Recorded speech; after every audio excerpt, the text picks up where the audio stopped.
Provérbios, buscando entender a vontade de Deus para as nossas vidas, buscando ver os conselhos de Deus para nós, para que a gente possa viver com sabedoria, para que a gente possa viver bem, para que a gente possa viver certo.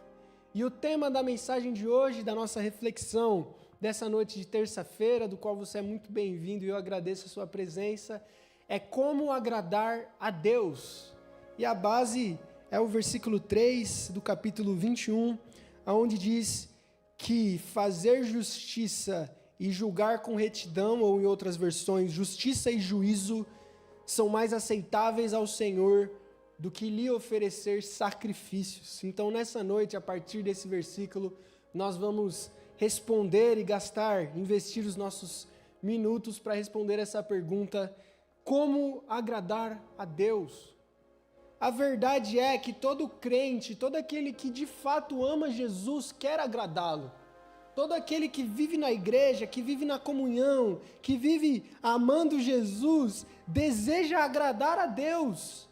Isso é um sentimento justo, isso é um sentimento honesto, isso é um sentimento que revela que no nosso coração nós fomos de fato alcançados pela graça de Deus.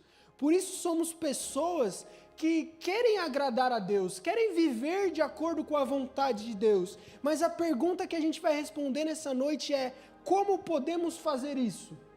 Como agradar a Deus na prática? E nesse episódio dessa noite, a gente vai refletir que o que realmente agrada a Deus é uma vida transformada e não uma religiosidade aparente.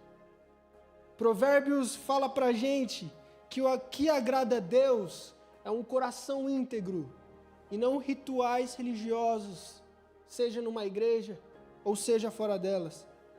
A verdade é que esse conselho de Salomão vem confrontar essa nossa mentalidade religiosa que existia desde o Antigo Testamento, onde as pessoas buscavam agradar a Deus através dos rituais, através dos sacrifícios, através do cumprimento da lei.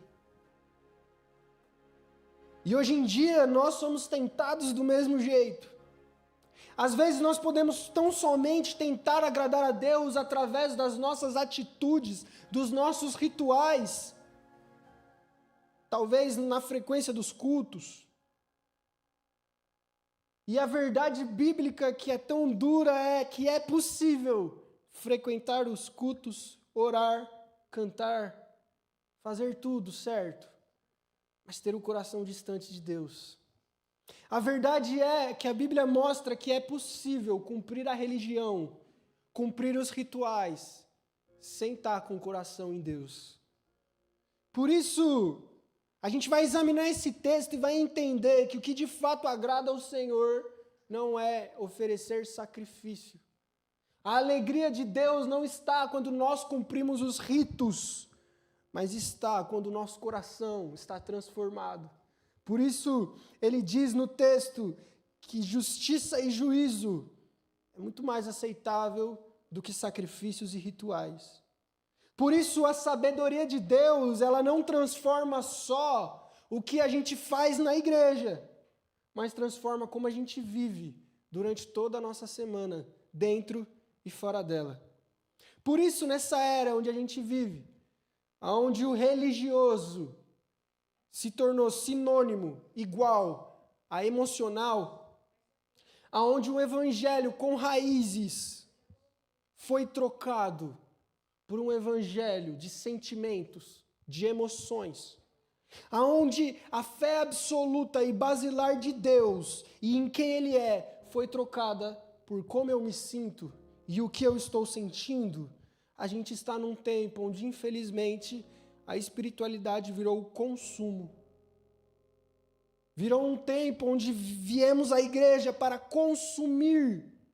Viemos para sentir uma presença sobrenatural que nos dê ânimo. Viemos para sentir uma força que nos carregue pela semana. Viemos para receber bênçãos sobrenaturais. Viemos para receber coisas para nos deixar felizes.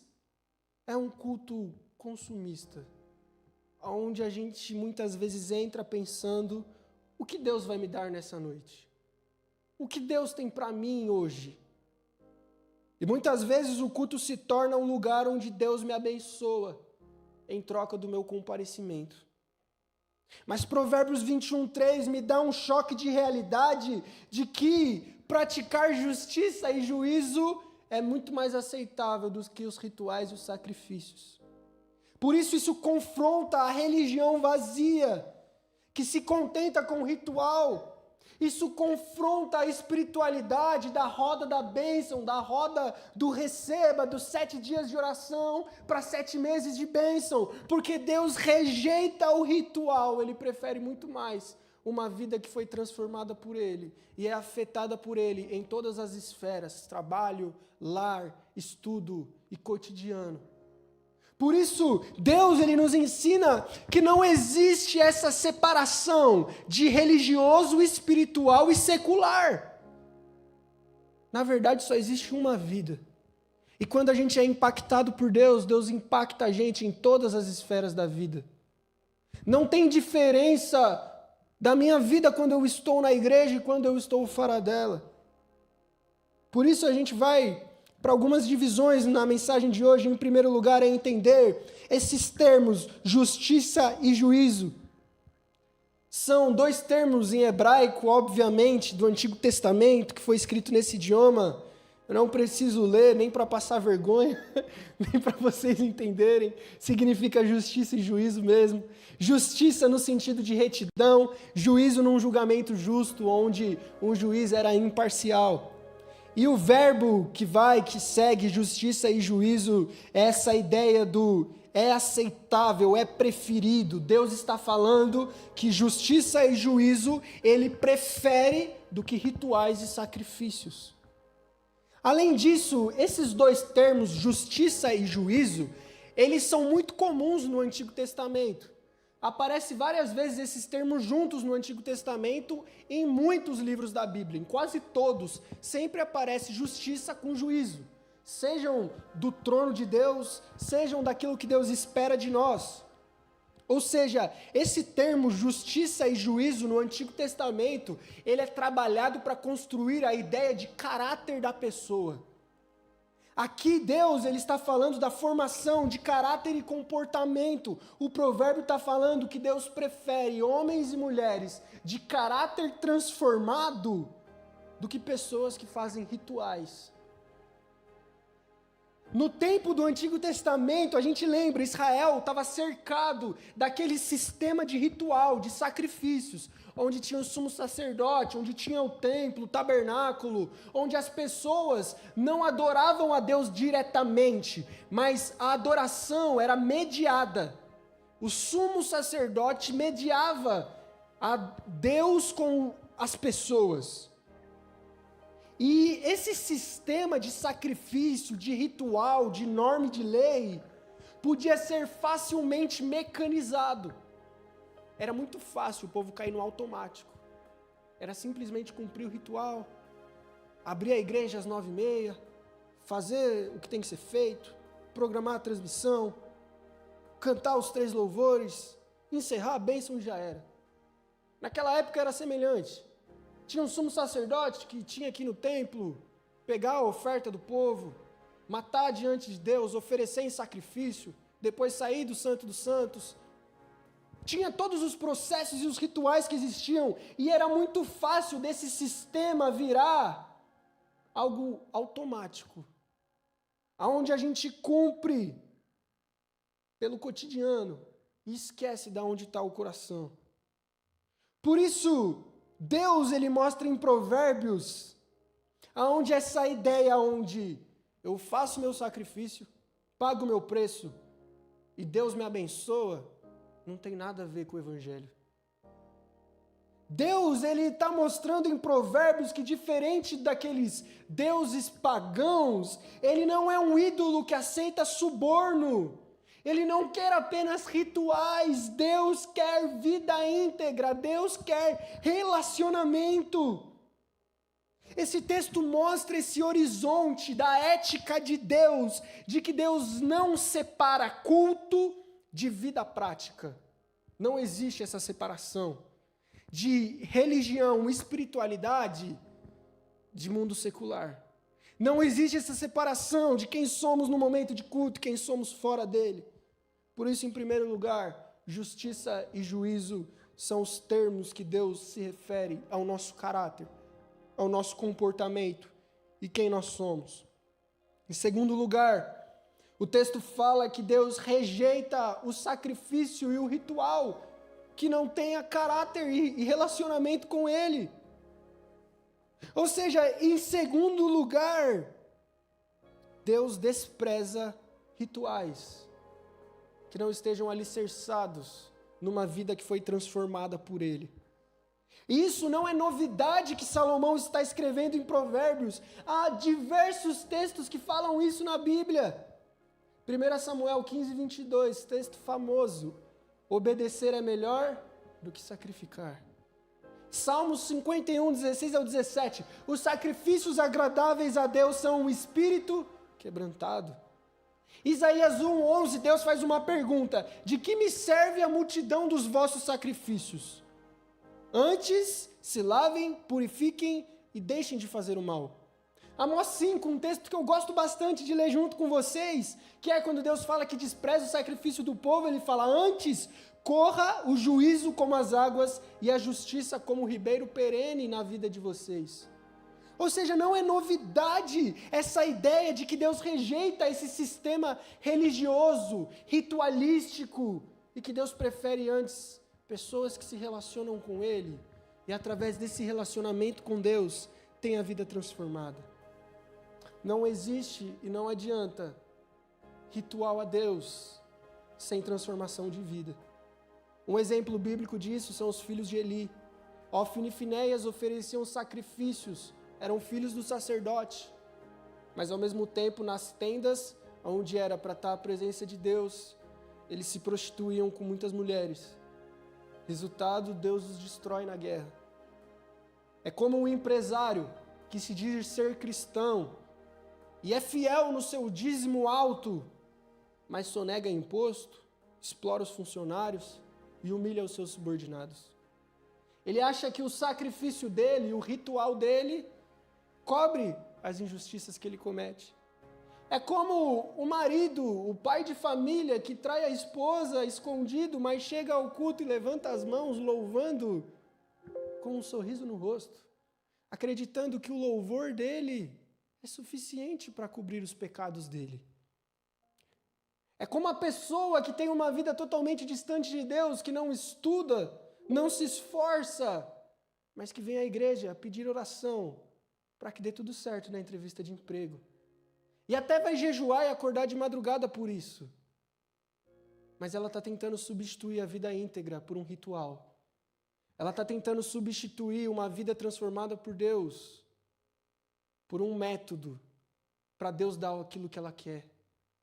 Por isso, em terceiro e último lugar, a gente vai enxergar como a gente pode aplicar isso na nossa vida.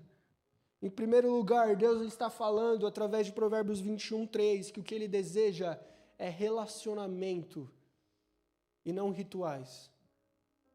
O cristianismo, o evangelho, não se trata de cerimônias que a gente vai agradar ao nosso Deus através delas. Até porque Isaías fala que nossas obras são como trapos de imundícia. A verdade que a Bíblia conta é que nenhum homem, nenhuma mulher é capaz de agradar a Deus pelas próprias atitudes. Se Deus fosse esperar da gente, daquilo que a gente faz e é, para ser agradado, Deus ia ser triste todos os dias. Nós somos incapazes de agradar a Deus pelos nossos méritos, somos incapazes de chegar diante de Deus com alguma obra bonita. Por isso nós não agradamos a Deus com os nossos rituais, nós agradamos a Deus com o nosso relacionamento com Ele. Nós agradamos a Deus quando a gente confessa diante de Deus que tudo aquilo que a gente precisa é dEle e que Ele é suficiente na nossa vida. Independente do que você tem hoje, independente daquilo que Ele te deu ou não te deu. A sabedoria em Provérbios e o que agrada ao Senhor é quando você tem um caráter e uma vida transformada, sem que você precise de algo em troca. Porque o relacionamento que você tem com o seu Salvador basta. isso te faz feliz. Em segundo lugar, a gente pode ver que justiça, juízo, caráter, vida transformada precisa aparecer na nossa vida cotidiana. É como pais que tratam seus filhos no lar com autoritarismo, mas cantam no louvor. Quem nunca escutou a história de um pastor de uma igreja que pregava o evangelho à igreja, mas maltratava os seus filhos? É no trabalho, funcionários que enrolam, que ficam mais de 1 hora no almoço, que vão no banheiro toda hora, mas antes de almoçar, fazem a sua oração, para que Deus abençoe e que ele ganhe um cargo melhor. Funcionários que não se dedicam, mas que sempre estão na igreja buscando que Deus suba o salário. Na igreja, líderes, pessoas, membros, que sabem de tudo o que é certo e o que é errado, mas são impacientes,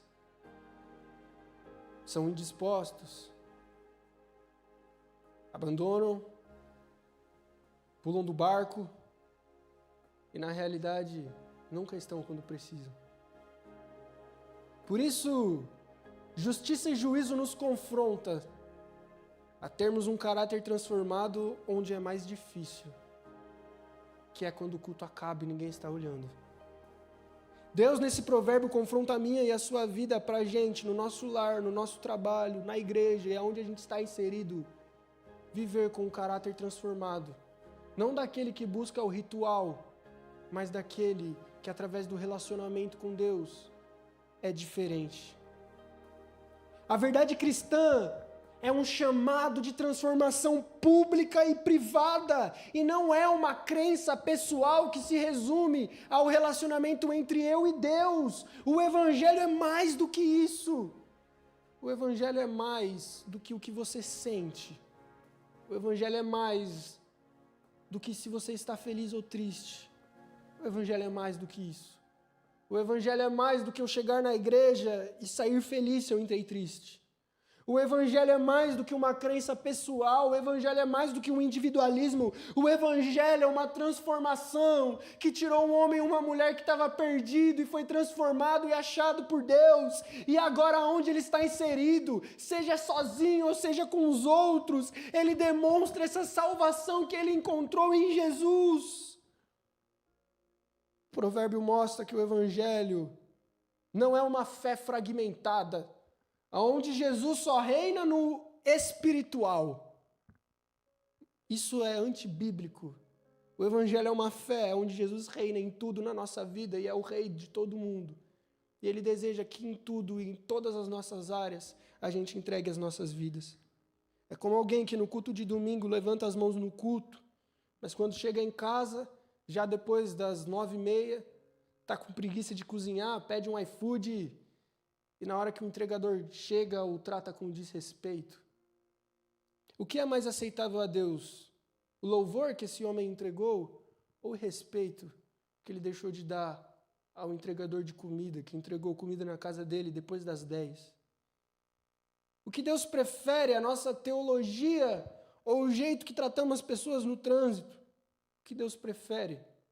Os nossos rituais, a nossa presença, ou o nosso caráter transformado nos nossos relacionamentos?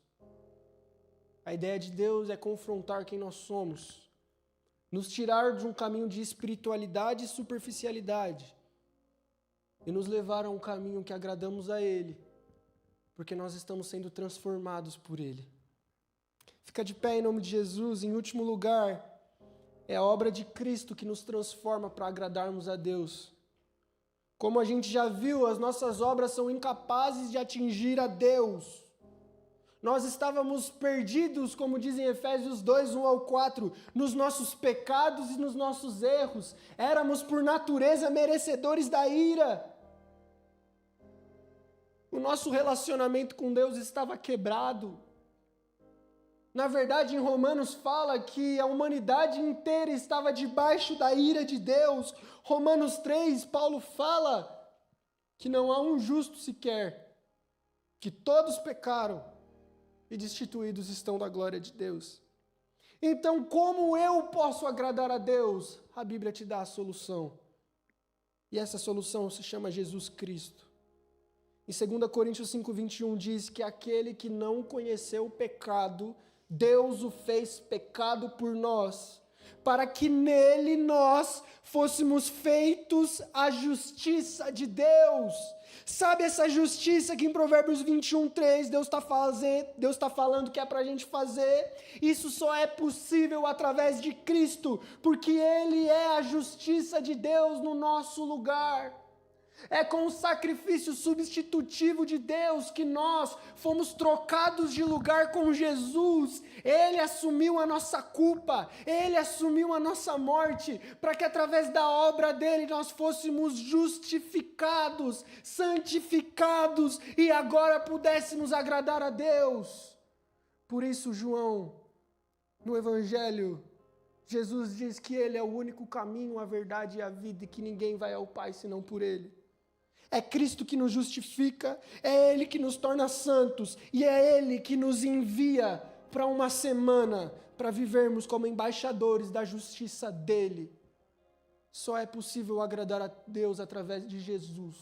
Só é possível agradar a Deus através do relacionamento com Jesus. Ele é a ponte, Ele é o advogado fiel, Ele é o Senhor dos senhores, Ele é o Senhor da sua vida. Por isso, se você quer agradar a Deus, não é através dos rituais, dos sacrifícios, do faz e não faz. Isso pode ter a sua importância, pode, mas antes disso, é entregando a sua vida a Jesus, reconhecendo que nós não somos nada e dependemos totalmente dele. Provérbios nos ensinou nessa noite que Deus prefere uma vida justa a um culto vazio, que o povo de Deus é chamado a praticar o bem e que isso é possível através de Cristo e da transformação que Ele nos deu na cruz. Por isso, concluindo, sabedoria bíblica não é saber o que é certo, é viver o certo. E isso começa no lar, se expande por trabalho, e a igreja só revela aquilo que nós somos. Por isso eu quero terminar com algumas aplicações bem práticas para a nossa semana. Em primeiro lugar, que a gente possa examinar a nossa vida. Será que muitas vezes não temos tido um relacionamento com Deus baseado na religião, no rito, no sacrifício, e negligenciado o caráter transformado e o relacionamento que Ele quer com a gente? Em segundo lugar, pratique. Como a gente viu, religião e o evangelho, ele não se trata de sentimento, de emoção, ele se trata de um Deus que falou ide, de um Deus que falou discipulai. Comece a viver a vida nova que Deus te deu. Viva a vida que Cristo garantiu para você na cruz, em todos os momentos que você puder. E em último lugar, o culto a Deus não começa às 20, às 19 ou às 11 horas na promessa Tatuapé. Ele começa todos os dias que você acorda. O culto começa na sua semana. O culto é o que você trabalha, o que você vive e o que você fala. O nosso culto a Deus não tem começo nem fim, mas é a nossa vida ininterrupta, todos os nossos atos. Por isso, entenda que espiritualidade não é uma esfera da vida, mas é a vida na totalidade, onde essa totalidade precisa ser transformada por Deus. A verdadeira justiça começa na cruz, onde Jesus não veio apenas perdoar os nossos pecados, mas como a gente leu em Tito 2,14, no começo do culto, Ele morreu para transformar quem nós somos agora, para que onde quer que a gente esteja, a gente manifeste pessoas que fazem o bem. Feche seus olhos em nome de Jesus. Senhor nosso Deus, muito obrigado por esse momento de reflexão que o Senhor nos guiou em mais uma noite. Que o Senhor possa nos abençoar e possa nos direcionar a viver uma vida íntegra a partir da vida que o Senhor deu a nós na cruz. Nós estávamos distantes, éramos inimigos de Deus, estávamos desagradando ao Senhor, os nossos pecados nos levavam e nos levariam à morte, mas Jesus interrompeu o destino da nossa história e pela graça nos deu vida quando ainda estávamos mortos. Por isso que essa graça de Jesus venha modificar o jeito que nós o enxergamos, venha modificar o jeito que vivemos, venha modificar o jeito que nos relacionamos com o Senhor. Que a graça de Jesus venha alterar cada esfera da nossa vida, cada momento que a gente vive, venha perdoar os nossos pecados e nos empurrar, nos levar, nos constranger com esse amor a uma vida que foi transformada por Jesus. Que nós possamos viver nesse mundo como discípulos de Jesus, que são chamados a serem forasteiros e peregrinos nessa terra, e durante essa nossa breve jornada, que é como uma neblina passageira, a gente possa viver agradando ao Senhor, através de Jesus Cristo, com as nossas vidas que foram compradas por Ele, em nome de Jesus. Amém.